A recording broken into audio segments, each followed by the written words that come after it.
Okay, guys, so let's take a look at number one, so that this way we can, I can answer any questions you guys have. Maybe we'll take a little look at things. Now, remember, when you guys get these proofs, make sure you muck them up a little bit, okay? Don't be afraid to draw on the pictures. Don't be afraid to use different colors. Colors are really helpful with proofwriting, okay? All right, so the first thing we're going to do is, I know there are word banks down below. That is not the only things you can use to prove these, though. Okay, especially when I said with number 4, make sure you use linear pairs. It's a lot easier using linear pairs. Okay, even if it is an extra step. Okay, so if we take a look at this, we are given that AB is parallel to CD. That helps me out because I have this line and this line are parallel. They actually marked that for me, which was nice. We also have that angle 2 is congruent to angle 1. So here's angle 2, here's angle 1. And then we also have that angle 3 is congruent to angle 4. So here's angle 3, here's angle 4. So that is all given to me, okay?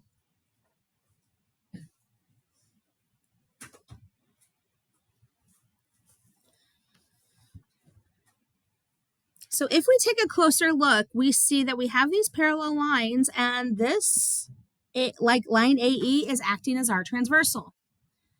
Now, we have 1 and 2 are congruent, but we don't have that entire angle right here. So we know that applying same side interior angles postulate is probably out. However, if I look a little closer, I can apply 1 and 3 together. So I can state that angle 1 is congruent to angle 3. What would the reasoning be, though? Good. Yeah, so it'll be corresponding angles theorem. Now remember, we're not using the converse because we do not have, we are not proving parallel lines. They gave us the parallel lines. Please remember that for your test. You cannot use any of these unless you already have parallel lines in some capacity. Okay? Sound good? Just a reminder. All right. So now that we have that, I can state, so 1 is congruent with 3. So if I want to, I can give that a little tick mark because I know those two are congruent. Now I'm trying to prove that B, C, and D, E are congruent. So I'm just going to highlight those 2 lines in yellow because this is what I want to get to. Okay. So in order for that to happen, I'm most likely going to have to prove that 2 is congruent with 4 so I can apply that converse of corresponding angles. Okay. So now that I have this and I have these 2 that were given to me, I can state that 1 is congruent with 4, right? So angle 1 is congruent with angle 4 by the transitive property.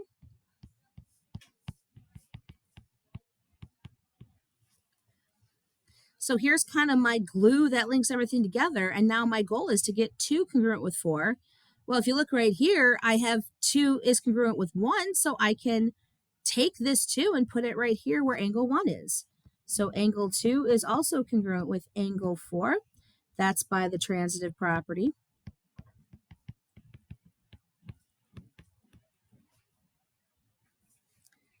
And then because of this, now we have this angle congruent with this angle, and we're trying to prove this line parallel with that line. With this is our transversal, everything in pink. So I know without a doubt that BC is going to be congruent to DE by what?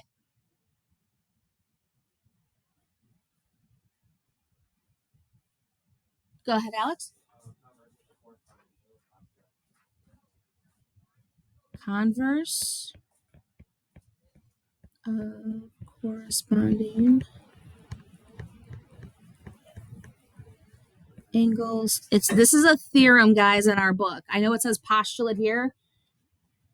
They kind of flip-flop. Our book says that same side interior angles is the postulate. Everything else is a theorem. Some other books state that corresponding angles is the postulate, but it's not in our book. Okay, so we have to remember that corresponding angles is a theorem. Okay. Questions on that one? Okay. So this went through again, proving parallel lines, proving angles, that transitive property. Okay. Now I want to go through number 5 with you guys, because between all of those, this is going to be the best. This is going to have a lot more information in it that you guys can, review.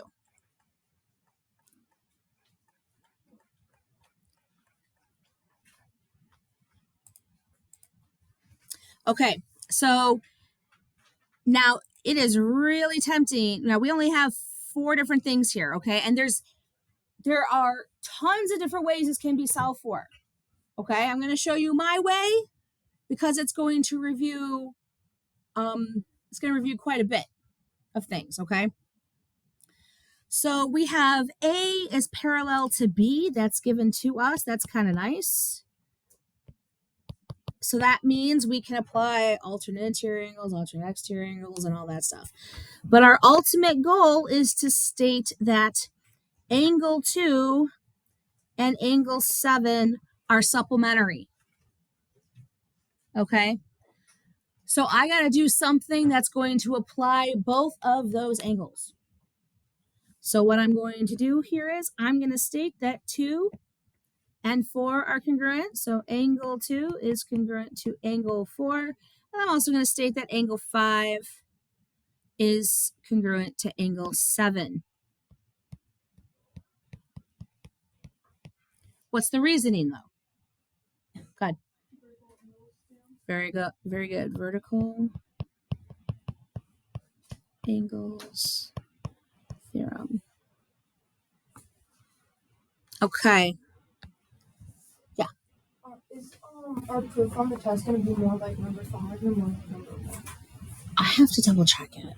We kind of created it a few weeks ago. I know it's there. I don't know what exactly it's going to look like. I know that these two combined cover a good chunk of the properties, though. Oh, okay. That's why I'm doing them both. Okay. Does that make sense? Yeah. Okay. So we have that now. If we're trying to prove something supplementary, we're not going to be able to use congruency to do that. We're going to have to switch to measures. Okay. So I'm going to state that the measure of angle 2 is equal to the measure of angle 4, and the measure of angle 5 is equal to the measure of angle 7. And this is by definition of congruent angles.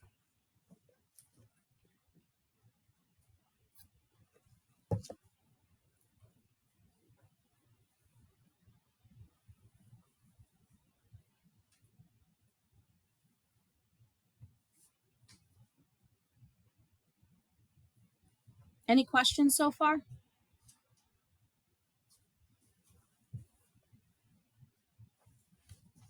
Okay, so now that I know that A is parallel to B, I can state that the measure of angle 4 plus the measure of angle 5 equals 180 degrees, and that's by same side interior angles postulate.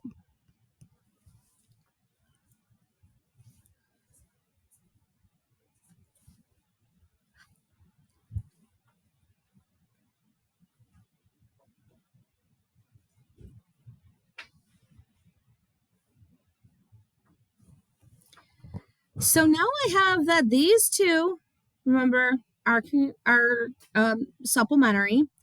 Now I'm probably going to work on, the next part. So that means what I'm going to do is I'm going to take these measures.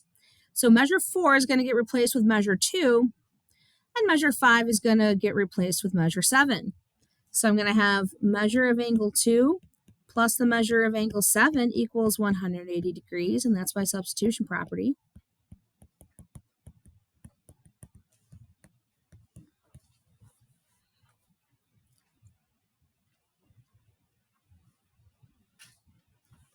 And then last but not least, does this make them supplementary?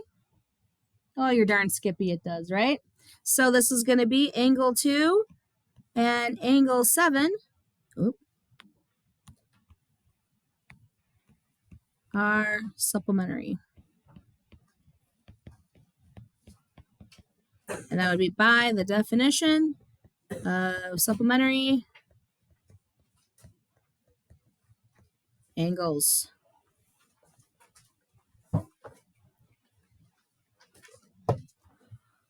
Yes. I was going to show you another way in just a minute. Guys, I'm going to show you one more way of doing this one. If you want to write it on the back, I'm all for it because it's going to you, again, some more definitions. Okay. I'm not going to do it with corresponding angles though. I'm going to do something else.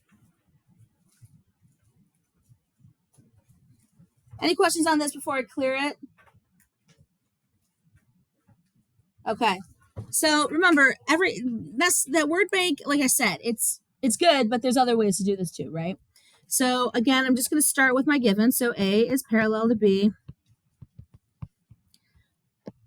That's given to me. All right. So one thing that I really like to do, I'm going to state 8 is congruent with 2. I got to use 2 or 8, 2 or 7 in some capacity. I got to use them both in some way, okay? So what I'm going to state here is that angle 8 is congruent to angle 2 by alternate exterior angles theorem.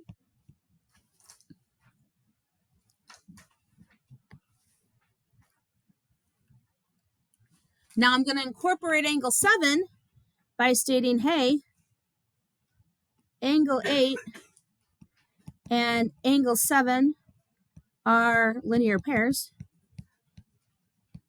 or are a linear pair, right? And that's by the definition of linear pairs.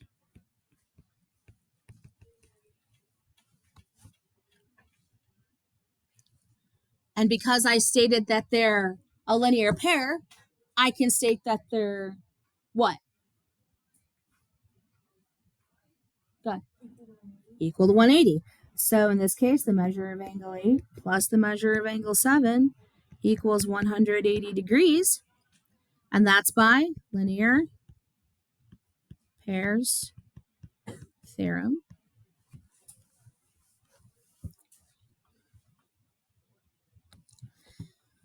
Now, it'd be really tempting of me to kind of just go, okay, substitute and I'm done, right? But I'm missing something before I could do that. What is the thing I am missing?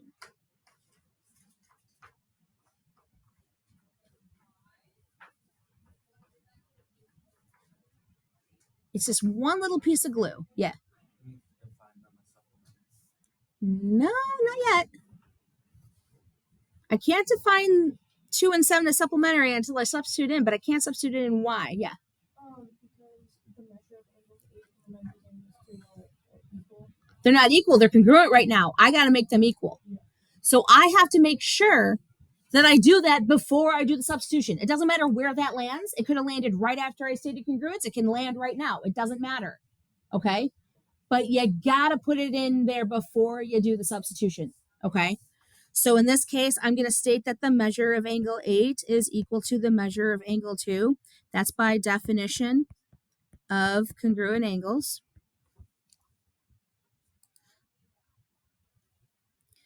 Now that those are equal, I can state that the measure of angle 2 plus the measure of angle 7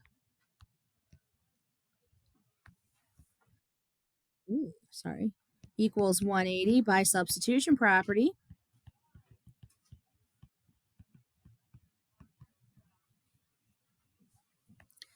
And now that I proved that they're supplementary, I did, right? So I'll put angle 2 and angle 7 are supplementary by definition of supplementary angles. Do you guys see that? Yes, it's an extra step, but it still works, right? Are you guys kind of understanding why I'm not going to sit here and be like, hey, how many steps did you get it in? Because this is perfectly valid.